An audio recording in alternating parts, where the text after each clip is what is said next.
And everybody, welcome to the Hogville.net halftime or Super Bowl 58 preview show. I got Dudley Dawson on here with me today.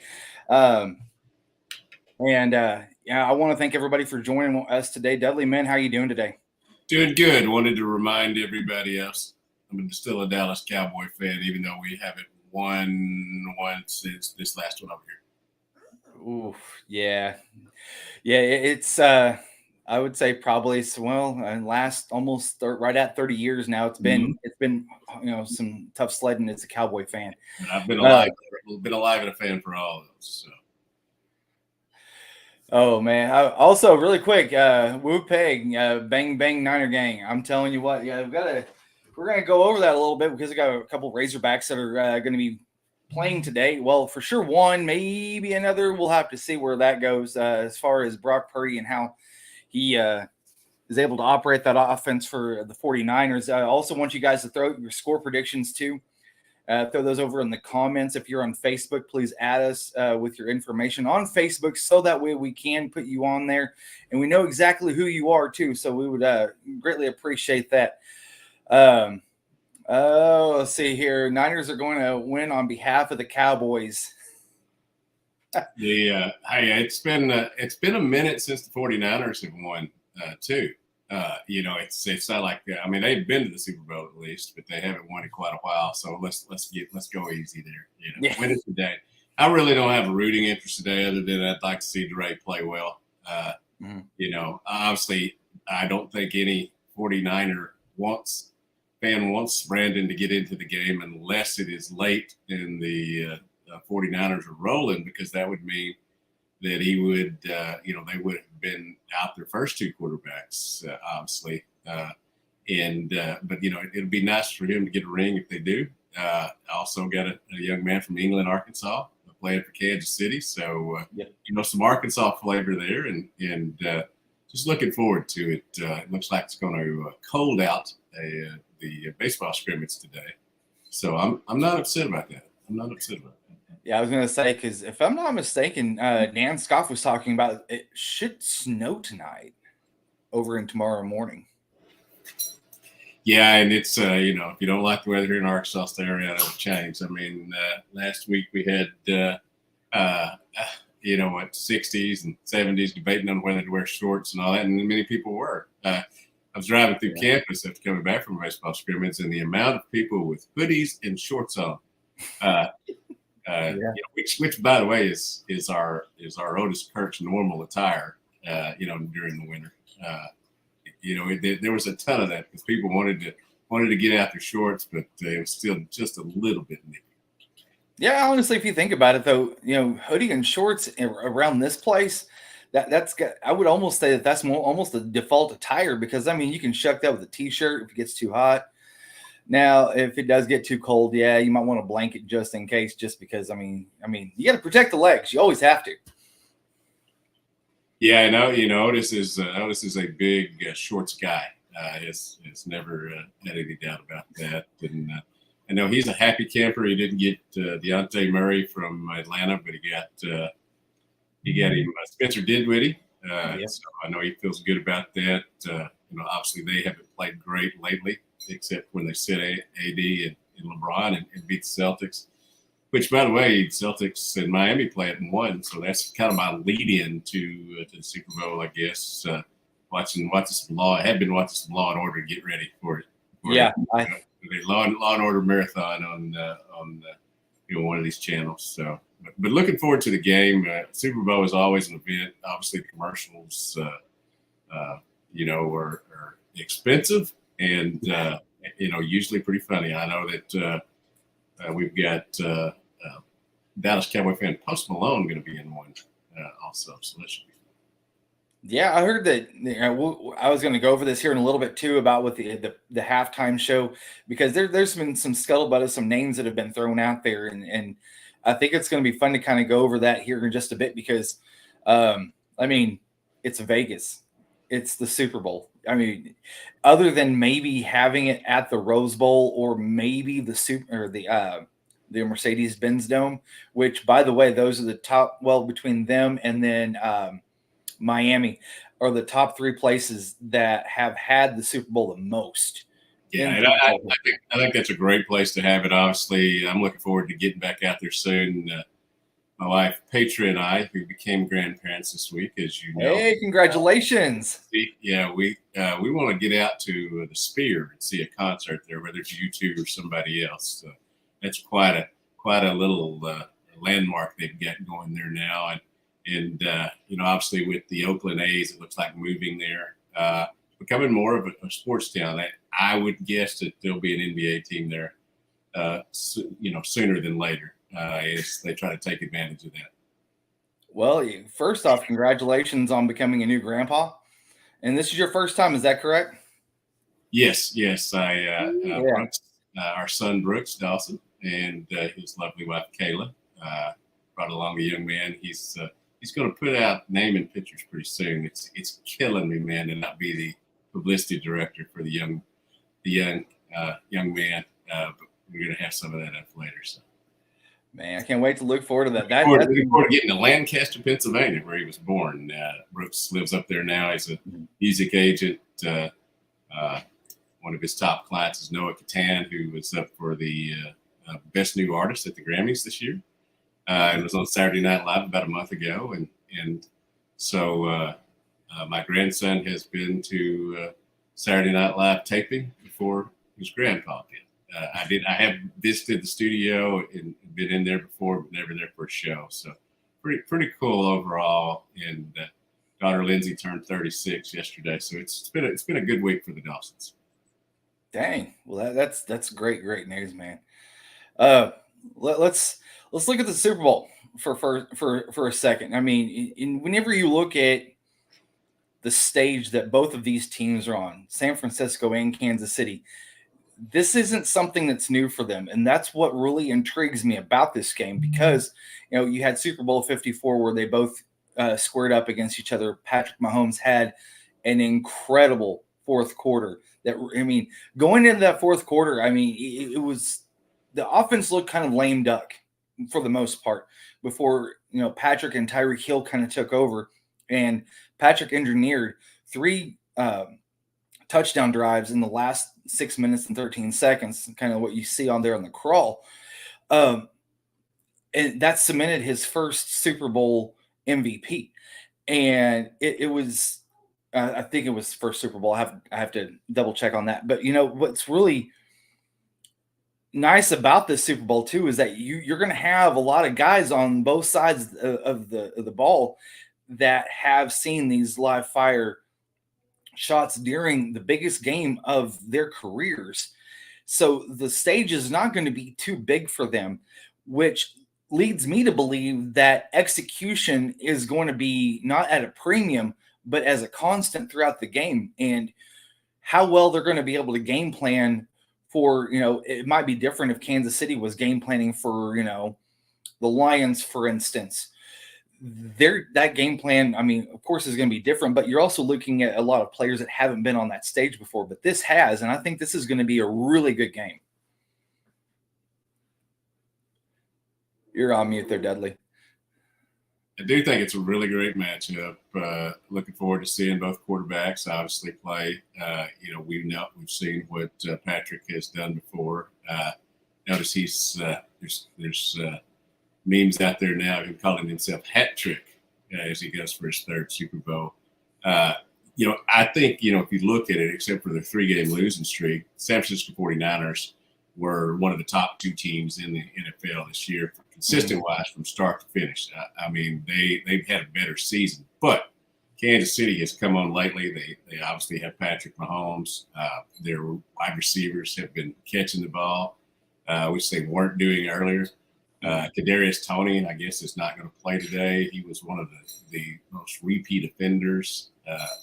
But obviously, they've had a couple of guys step up. And I think that it would be tough to I'm not a betting guy, but it would be tough to get a bet against Patrick Mahomes in any game. And even though I think from top to bottom, San Francisco's probably the better overall team. In no way would I bet against Kansas City to win it.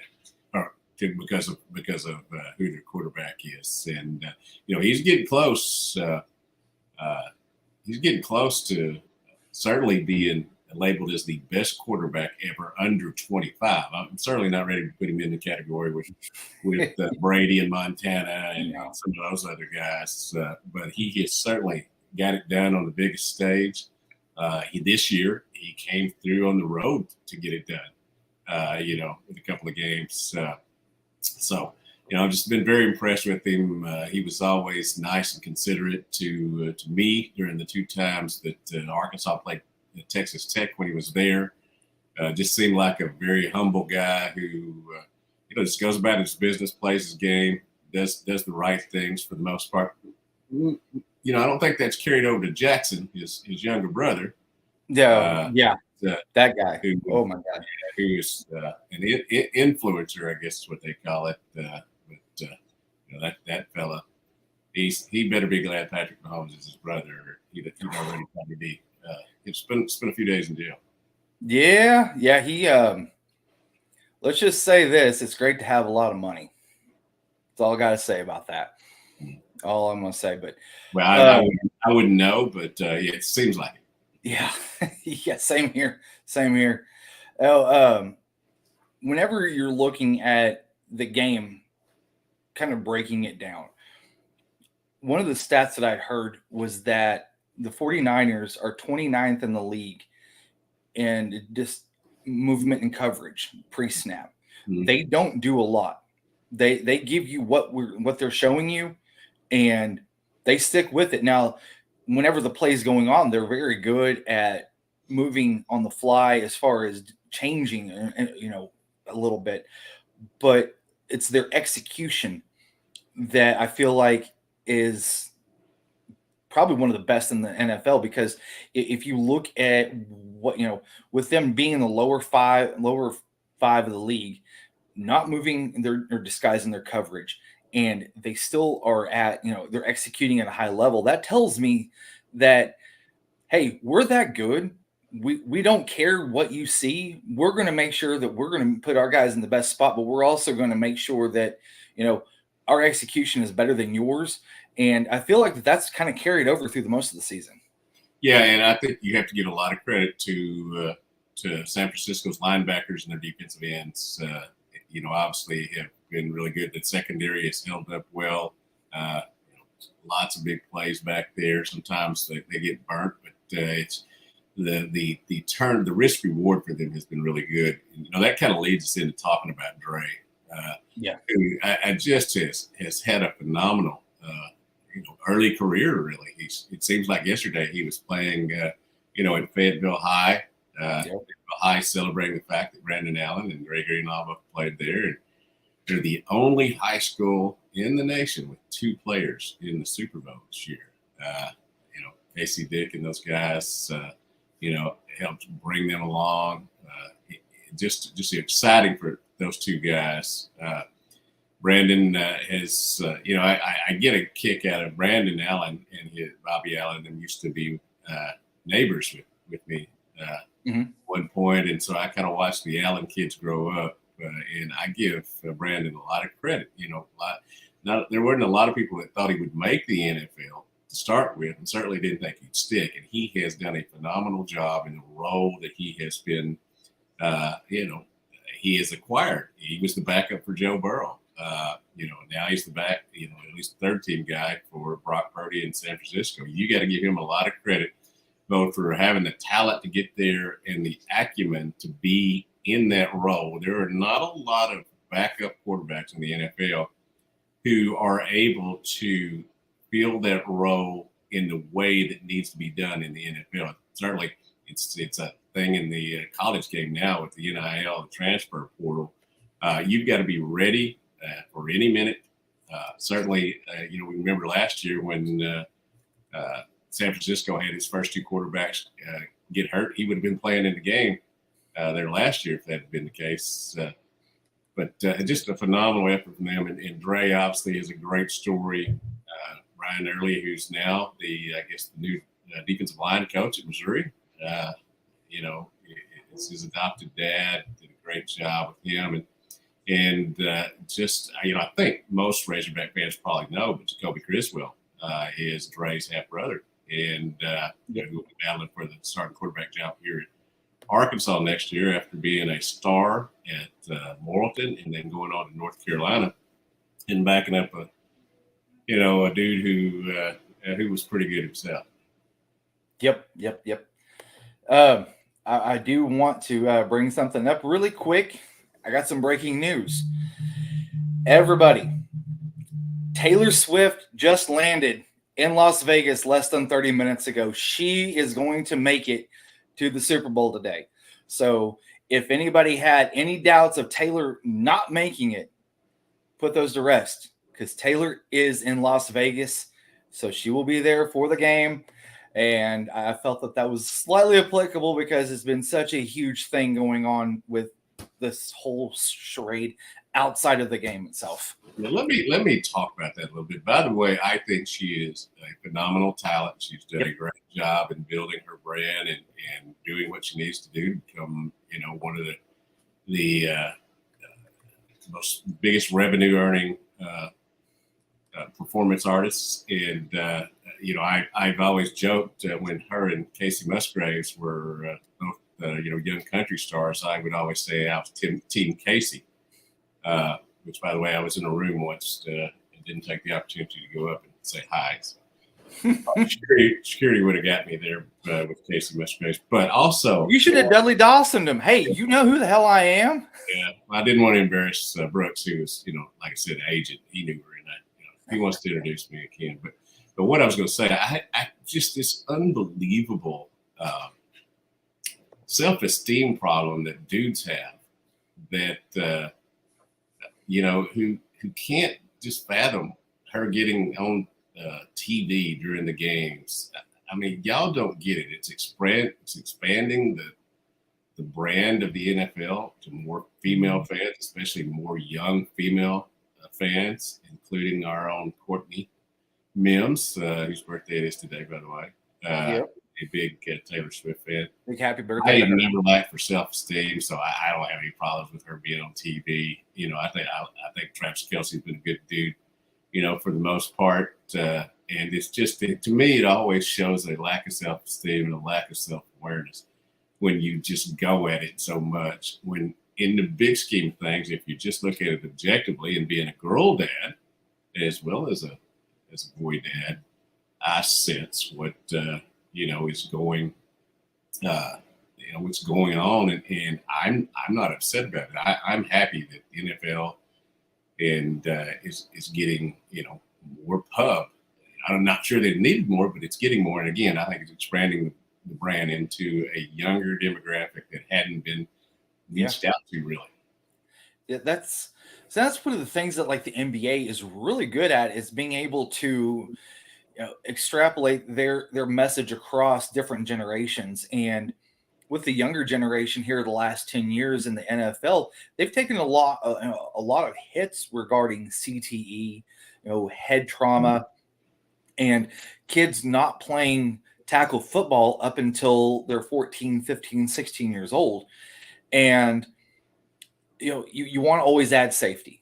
That's the paramount to anything, because safety is what drives everything.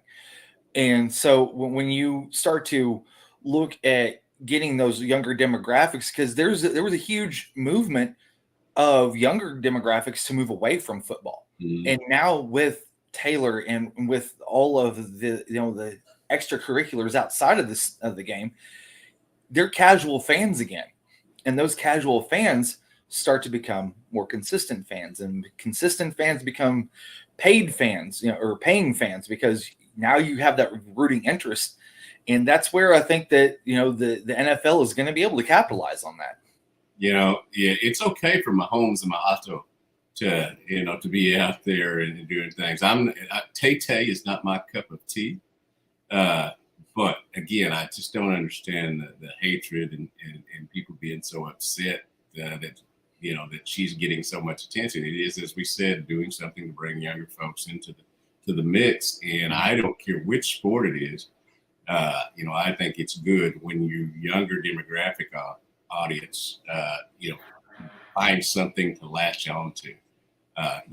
obviously those of us who follow football know that Travis Kelce has been a great tight end for a long time. Yep. Now a lot of them know, the younger fans know him as Tay-Tay's boyfriend. But, I just think it's been, but I do not think the Kim Kardashian, Odell Beckham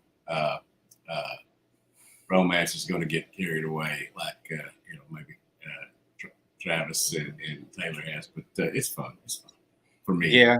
If you look at it at the root of it, both of them are, I wouldn't say normal people, but I think they're one of the more normal folks that have a hell of a lot of money.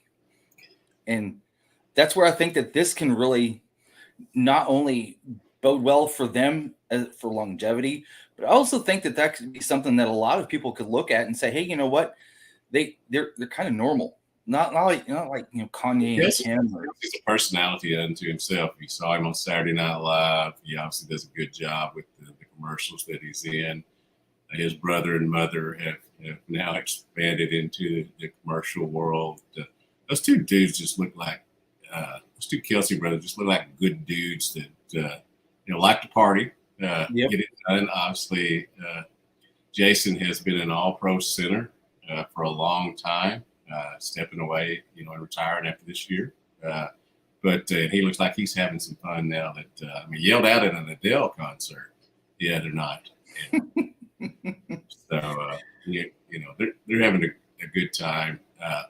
Kind of bringing it back to the football game a little bit. Obviously, I think that Chris Jones, the defensive, lineman for Kansas City, and, it'd be interesting if this is his last game with the Chiefs this year. Do they extend his contract? How's that going to play itself out? And then obviously, I do think that Mahomes has got to be the focal point for the ball game in terms of player interest. But I tell you what, I think Christian McCaffrey is a phenomenal player. I always try to get him on my fantasy football team. And you talked a lot about San Francisco, not doing a lot on defense in terms of disguise and coverages and things like that. What they do on offense, obviously, is move him around and get him in a lot of different positions. And that's why he was named the NFL's offensive player of the year. Obviously, Lamar Jackson named the MVP, but he's been phenomenal for several years now. That was a heist.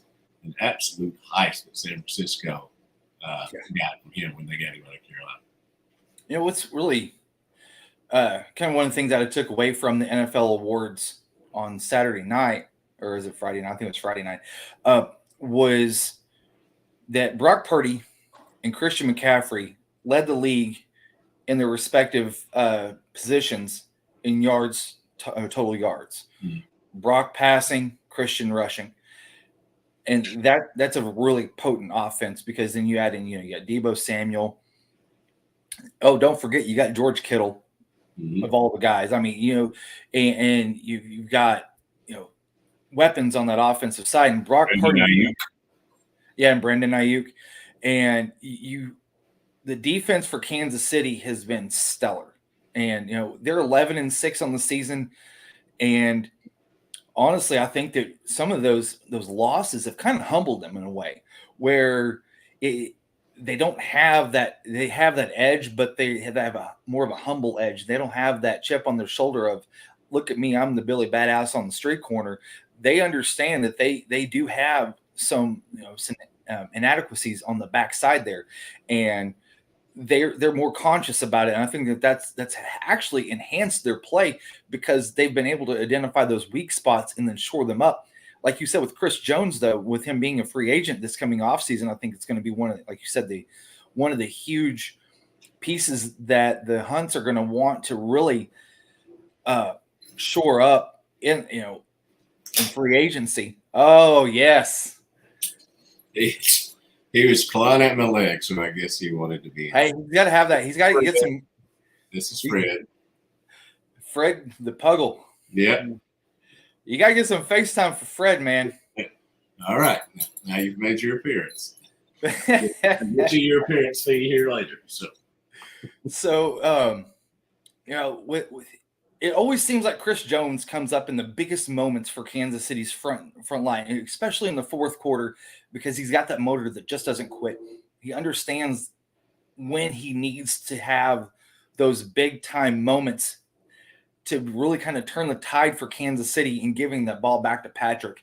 And I do think that earlier in the year, the defense was not one of their strong points, No. but they kind of came together with, so I think some position movements and some development from people, and then Chris Jones became unblockable a lot, down the stretch. I mean, second and long is not the position you want to be in if you're San Francisco, because Kansas City can come get you. Yeah, same way if you flip it in San Francisco's defense and Mahomes. A little bit of the difference, though, although I give Brock Purdy some credit for his elusiveness. You get Patrick Mahomes scrambling. It's not necessarily a bad thing for him. Yeah, and there's a bet line out there with a combination of Patrick Mahomes and Brock Purdy, a prop bet for if they're going to rush combined for over 50 yards in the game. And I saw that and I was like, I will definitely take the over on that, because absolutely, yeah. Both of those front four on the defense are going to be causing. They're going to have to move the pocket, because if they don't move the pocket, either side for Kansas City or for San Francisco, it will be a long day, because both of those front sevens are really, really potent. And one of the things that I want to bring up really quick too is, Patrick Mahomes versus that Niner defense. There's going to be a few times where we're going to see Fred Warner and Patrick Mahomes go head to head, and you want to see how they're going to be able to try to negate Fred Warner and his effectiveness. You got Joe Thuney that's going to be out. He was ruled out yesterday, I do believe, with the pectoral muscle injury, and the offensive line for Kansas City has been suspect at points and times this season, sometimes in the biggest moments as well. And with him being out, I felt like last week they kind of quelled some of the angst that Kansas City fans have with the performance that they had against the Ravens.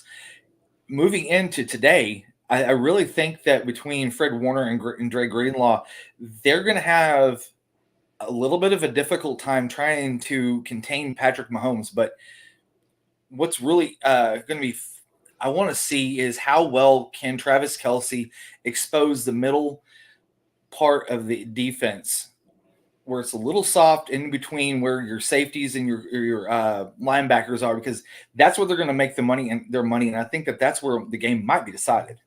Yeah, speaking of making the money, Travis, I think had maybe a 4-game stretch there where he hadn't been as productive as he had been earlier, and as he has been in his career. But I think here down the stretch, once they've got the postseason, he's come back alive. They fit him more into the offense, and he's probably the biggest reason after Patrick Mahomes that they were able to be able to take out Baltimore, because he started off seven early catches, just kind of taking care of things. So. Yep. And one of the and I wrote a little bit about how the Kansas City wide receiving core has really kind of been downtrodden this year in regards to drops. They led the league in drops, and that's going to be something that you're wanting to see how that's going to translate into the game today between with Marquez Valdez-Scantling, also with Rashee Rice, and how well he has been lifted up as a rookie. You have Sky Moore. They've got some guys in that wide receiving core that have a great speed, but they've got hands of stone, it seems like, in some points. And so I feel like Patrick has had points where he's tried to almost force the issue. Today, they can't force the issue, because if they do, they're going to lose. Yeah, I remember the Monday night game that Kansas City was playing. I want to say it was against Philadelphia, and dropped 3 passes, including one that would have been for a touchdown that put them ahead. Yeah. was worried that was going to cost the Cowboys the NFC East title. Ended up winning it anyway. But I tell you, Rice has been a godsend for him, and has become really, outside of Kelsey, Mahomes' favorite target. I don't know about number of catches, this and that, but I do know that every time I look up and there needs to be a big third down play, if you're second and long, he's been doing a lot of good things. And we haven't even mentioned Isaiah Pacheco. It's come along. It was going to be the LSU back that, was going to be the guy. Pacheco has come in and taken over that role and just run with it and catch passes. He's been an all around asset for them. So those are two guys that probably a couple of years ago you didn't know would be certainly as big of players as are going to be in this game today. Yeah. So Rashee Rice was listed on Wednesday as a full participant. Thursday injured his ankle and was limited. And there hasn't been really too much of an update. I would think with the Super Bowl being today, if I was him, there's nothing in the world, unless you cut my leg off, that was going to prevent me from getting on that field. I feel if that's the same way. Clyde Edwards-Helaire, he was a limited participant on Thursday also due to illness. I'm sure that they probably are pumping that guy full of fluids, making sure that he's going to be right for today. I think that that's one of the caveats to the Chiefs' success today is using him in the screen game. That was one of the things that was talked about during the media scrums running up to the practices, is that his effectiveness in the screen game could definitely be a deciding factor on not only the game, but also softening up that Niner defense. Fluids is one of the things that they use, obviously, to get people ready. I don't think a lot of people realize, even down in college football, and certainly in the NFL, the amount of preventive medicine, the amount of injections that happen before games and during games to keep guys on the field, keep them playing. I'm sure that everybody who needs to have an injection will get one today and be able to play. If you're in the Super Bowl and you're not able to play, then you truly are injured. There's a difference between being hurt and injured. Hurt, you got to play with. Injured puts you on the the DL or IL or whatever they call it in different sports these days. And there have been so many players here at the University of Arkansas who have been able to come out and play in the second half after being injured in the first half because of the miracles of modern medicine. Let's just put it that way. Yeah. Let's kind of turn our heads for just a second. We're talking a little bit about Dre and Brandon and their time at Fayetteville. There was a point in time where you saw the brilliance of Brandon Allen. It's one of the games that always stands out to me is that Mississippi State game that he battled Dak Prescott at here. And Mississippi State, if I'm not mistaken, it was a 48-42 victory. You saw how he could go toe-to-toe with an NFL starting quarterback, which we didn't know both of them would. We thought that we had an idea that Dak probably would be pretty good in the NFL. We didn't know he would be a starting quarterback. But Brandon Allen has had his moments. Looking back at Brandon's career at Arkansas, you really want to root for a guy like that because he is a hometown kid. He literally grew up in the confines of Razorback Stadium with his dad on the sidelines. There's been lots of pictures. There's been lots of stories. And it really kind of gives a little bit of, I wouldn't say indecision, but it kind of pulls at the heartstrings of Razorback fans because there are a lot of Kansas City fans here in the state of Arkansas, especially Northwest Arkansas. But whenever you have a hometown guy like Brandon Allen, the career that he had, the things that he overcame, from having his truck burned after a Little Rock game to overcoming a lot of boos on the field, you just want to pull for a guy like that. Yeah, and I've always admired his perseverance. Not only did he have his truck burned, but I remember being at twice, if I'm not mistaken. being at a Florida Georgia Line and Nelly concert at Arvest Ballpark. I remember that. Yes. Yeah, and there were some young college guys. He was just there trying to have a good time, getting on him, talking, trash to him and all that. I actually stepped in myself, and didn't understand why that was going on. Man, even if you don't like him as a quarterback at that point, that was before he had the fantastic, last season here under Bobby Petrino and Dan Enos. Obviously, it's interesting. Obviously, Coach Petrino back here now.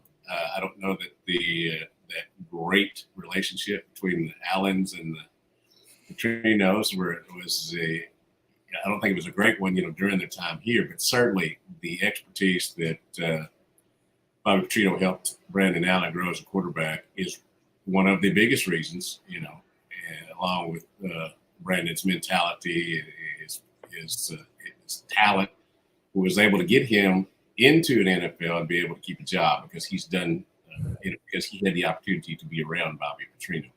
Yeah.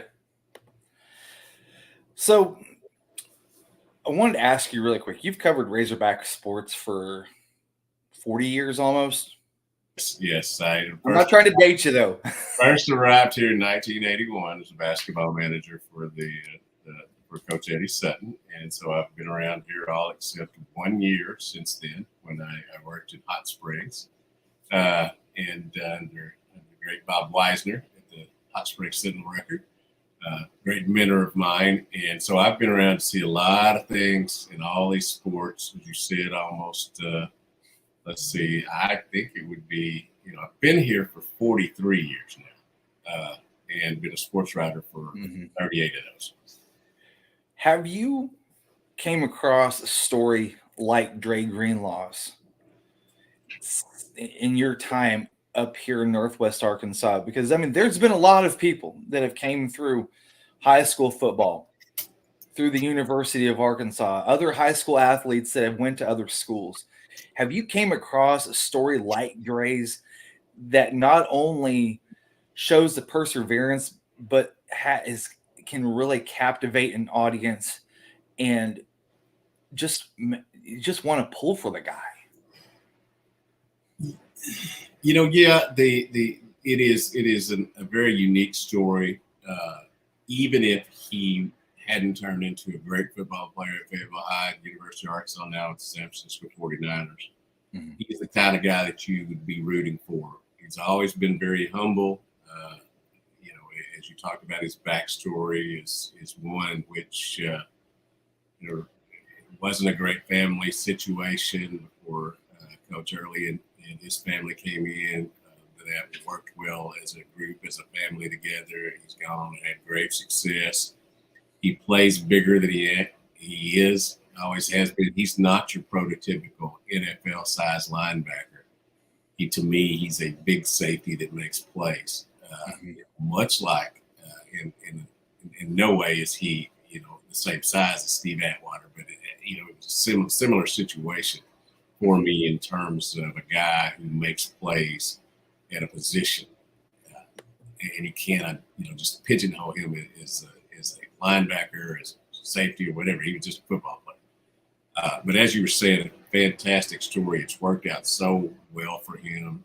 He's a guy you root for. He's a guy that gave it all when he was here.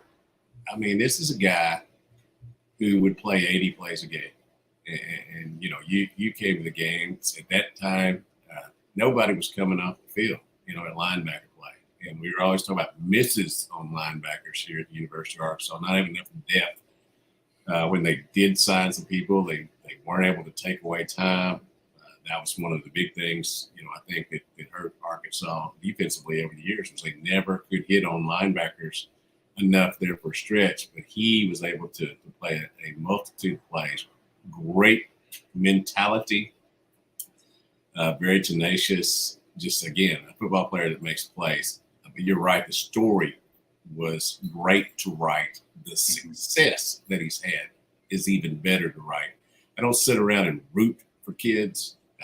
That's not what you do. Is when you're trying to be objective in situations. But I will say that it has been better to write about him than some others that have come through here. Yep. And do you have a Dre Greenlaw story that people might not know about, or you haven't told very much, or a favorite great Dre Greenlaw story that you do have?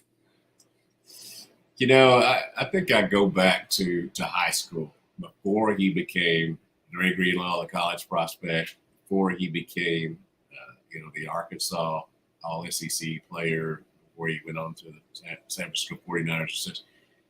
I think one of the first times I met him was at a Fayetteville High practice. It was Mr. Dawson this, Mr. Dawson that. And even with the background that he had in effect raised himself right, did the right things. And then when he got in, with Coach early in the Fayetteville High scene, he continued to grow as a young man. That's the thing. I think he's a phenomenal football player, but I will never think of him first as a football player. I always think of him as that young man I met. I want to say it was in the 8th, 9th, 10th grade, somewhere around in there. I can't remember exactly. But I think that's the thing that, sets him apart more than that to me. He was a young man who was headed somewhere even when he wasn't, if that makes any sense. No, yeah, it makes perfect sense, because that shows the self-determination of he knew where he wanted to be and he could envision that himself. And you may have a lot of doubters, you may have detractors, and that shows that he was able to, tune out all that noise and knew the path, and he had people that were willing and able to help him onto that path.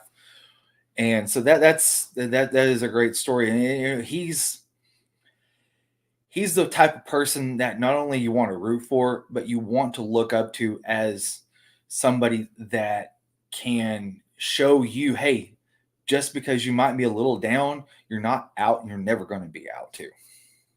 Yeah, and that's, somebody like me who silver spoon's not the right thing. I mean, my family wasn't fluid, but we weren't poor either. But I never wanted for a meal, never wanted for a toy, never wanted a car, all that. I've been very, thankful and blessed that has happened. That was not the case with him early on. And again, the admiration I have for him as a young man far outweighs the admiration I have for a football player. He's a hell of a football player. Yep. All right. So one of the big things that a lot of people love to watch for during the Super Bowl, not only are the commercials, but it's the halftime show. I don't think that you can get a better halftime show than with Dre, Snoop Dogg, Mary J. Blige. That right there was the quintessential halftime show that I honestly think it might have been the best halftime show since Michael Jackson back in, I think it was 90 or 91 or 92. I can't remember. I think it was 92. Personally, I mean, Katy Perry was up there too, but I really feel like might have been the best one since the Michael Jackson halftime show. But this year, you've got all sorts of shiny things around this. You've got Usher, you got Vegas. I've heard Ludacris, Little John, Justin Bieber. You've heard a couple of people too, and I want to see how all these bangers that Usher has had. He's had 16 number one hits, and you can't really compact that into one show. But I think that a lot of people are going to be super happy with some of the this old songs that he had back in the late 90s and early 2000s, mixed in with a little bit of the new stuff. I'm really looking forward to that.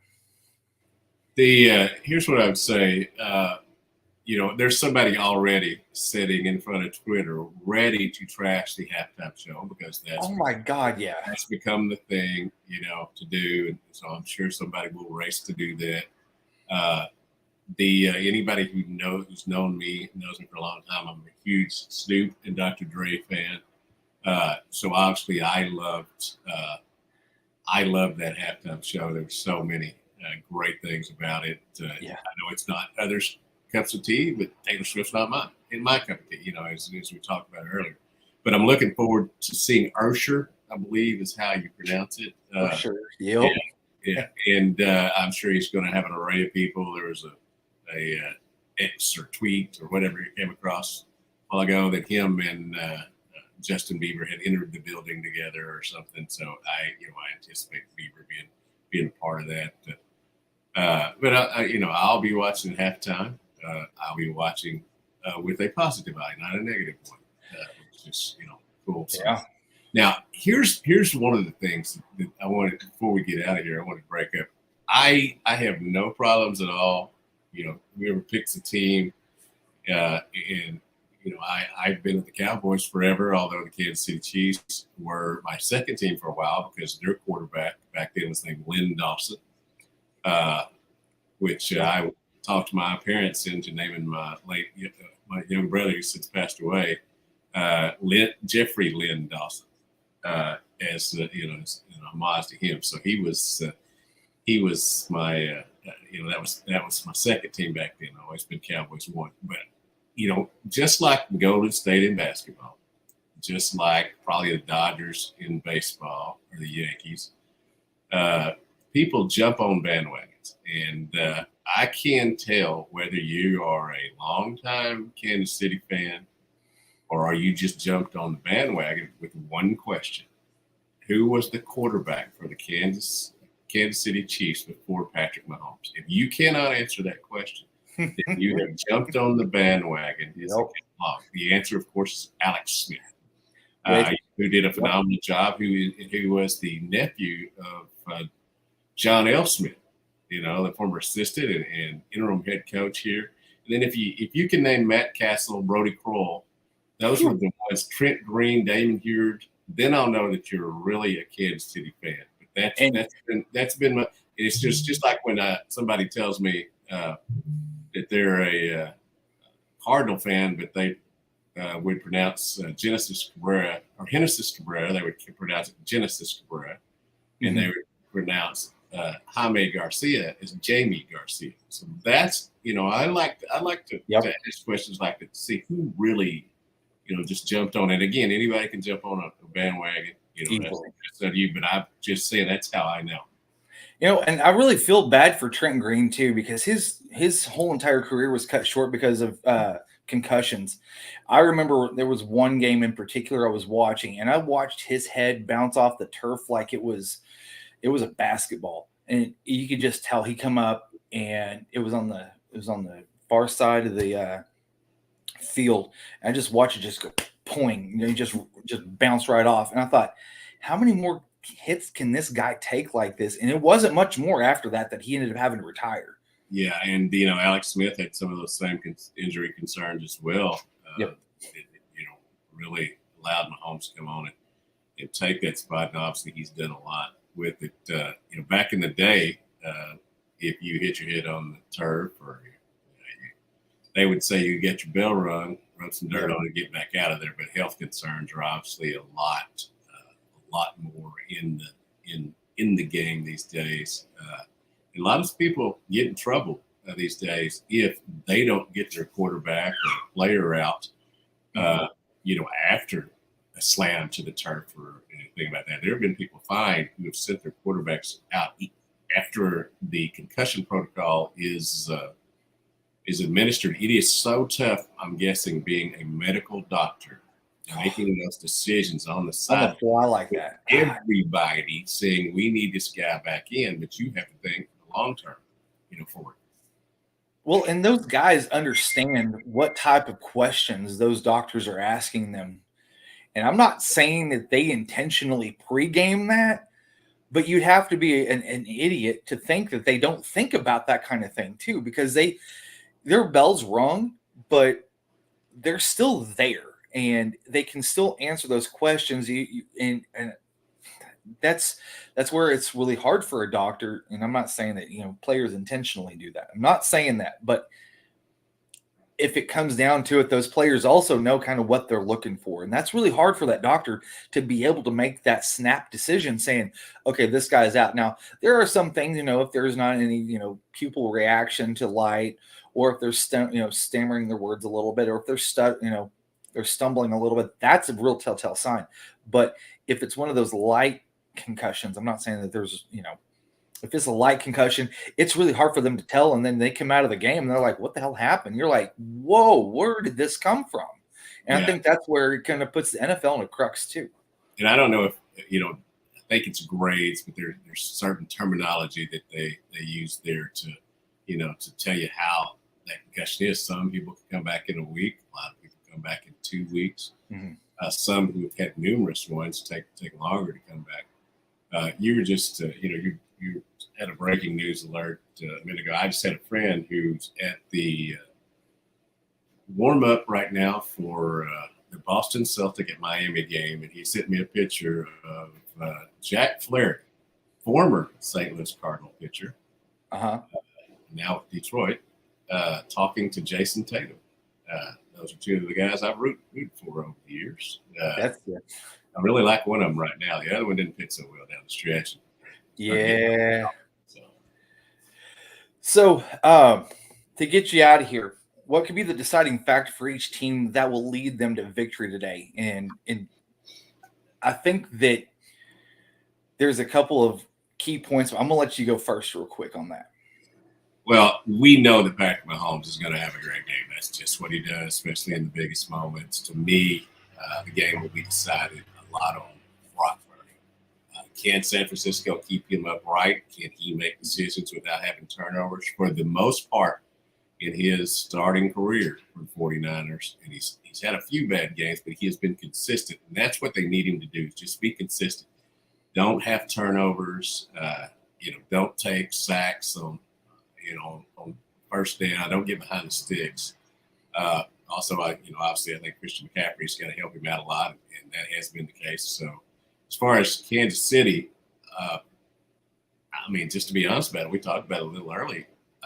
Kansas City's offense flourishes when their receivers catch the ball. That has been the case here lately. We know that Kelsey's going to show up and play well. Rice, as you said, has come along and done a really good job. They've gotten the ball to the guys out of the backfield.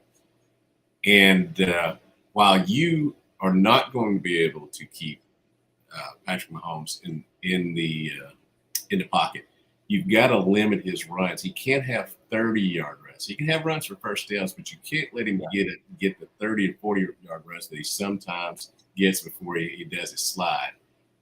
So those are things. And being a disciple of Newport head coach Bill Keaty, I always think whatever defense plays best. As they say, offense is for show, defense is for dough. Yep. Defense wins championships, all that. So it's a great matchup. I really thought that Baltimore was going to be there, but they were not the team against Kansas City, because Kansas City outplayed them and out-schemed them. Yeah. And got Lamar into a situation where he wasn't as comfortable as he had been most of the season.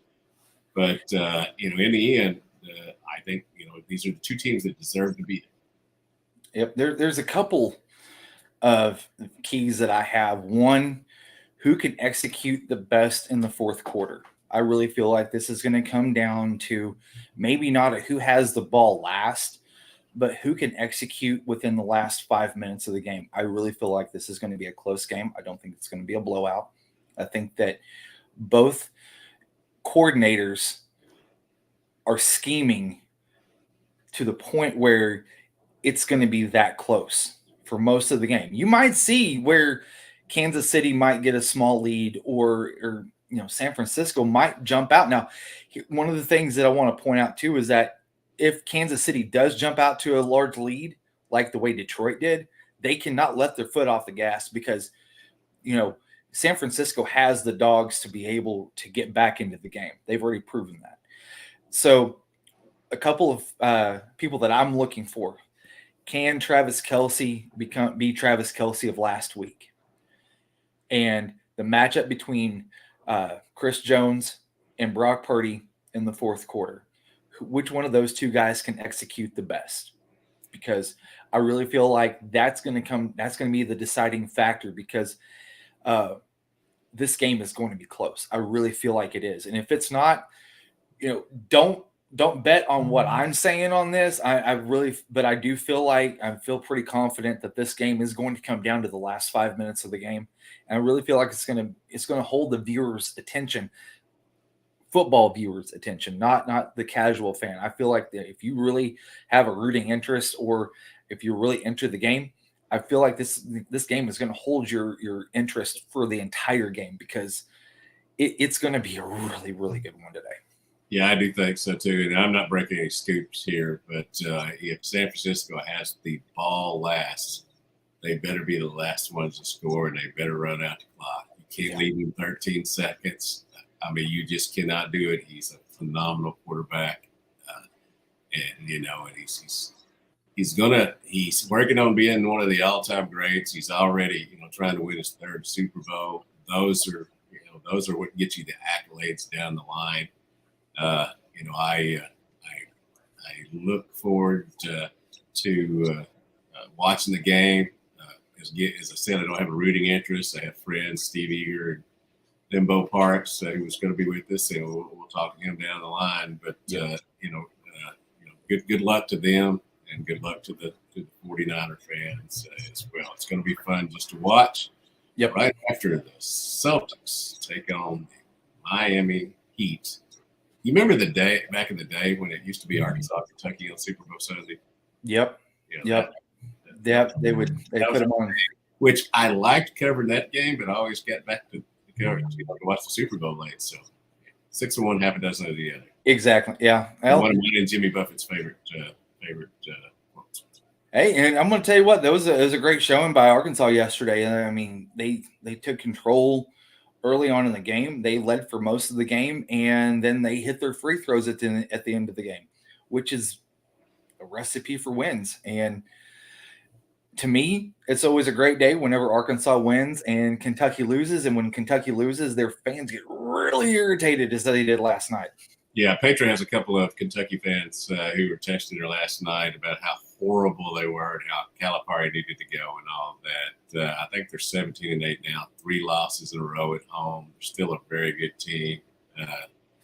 Rob Dillingham is going to be one of the high picks in the NBA draft. He can't even start for Kentucky. But great win for Arkansas. And if you're upset that Arkansas won yesterday, if you're upset that Devo Davis is back on the team, well, you need to check yourself. You're the problem, not everybody else. What's the problem for you? And I'll say one other thing before we get out of here. Yeah. This speculation of what has gone on with this basketball team, all the rumors and stupid allegations and stuff. People, if you don't know something for sure, don't jump out there and say it. You look like a fool when you do. I read one post yesterday that talked about how these kids these days, they do this and they do that, and I can't believe they do it. Well, they're doing it because we allowed it as adults, and we have become that as adults. And you can't criticize kids unless you criticize yourself. Yep. Yeah, you never take criticism from somebody unless you're willing to take guidance from. Mm-hmm. If you're not willing to take guidance from them, don't take criticism from them. That's one of my favorite lines that I love. I feel like is applicable in about everything in life. And that holds true to sports as well. Well, Dudley, before I get you out of here, final score prediction for today. Niners, Chiefs, who you got? I'll take KC 30-27, even although I think, as I said earlier, that 49ers may be a better overall team. KC has that most valuable bundler, at quarterback. And so I would never bet against him. Even I like to say I don't bet, but if I did, I would not bet against him. I've got Kansas City 27-17 over the Niners. So we'll have to see where that comes out. We got it locked down here on video. So if we're right, we'll take a victory lap and let everybody know. If not, if we're completely off, well, we'll take our lumps and eat our crows. So, well, for everybody, for Dudley and myself, Jason, I want to thank you all for jumping on with us today for the Hogville.net Super Bowl preview show. And make sure to tune in 5:30 this evening on CBS. And Tony Romo, Jim Nance got the call, and we'll see you all later.